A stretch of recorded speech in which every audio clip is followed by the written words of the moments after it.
Tai toks dalykas, kuris pernelyg dažnai pamirštamas, tarė lapė. Tai reiškia užmegzti ryšius.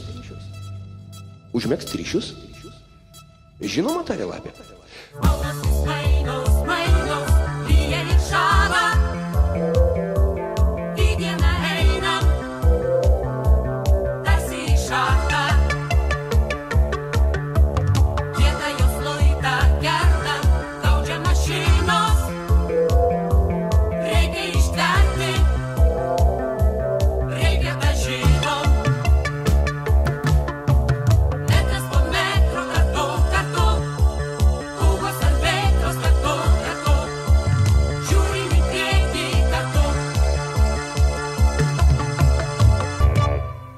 Tai, kas svarbiausia, nematoma akimis, pakartojo mažasis princas, norėdamas geriau įsiminti.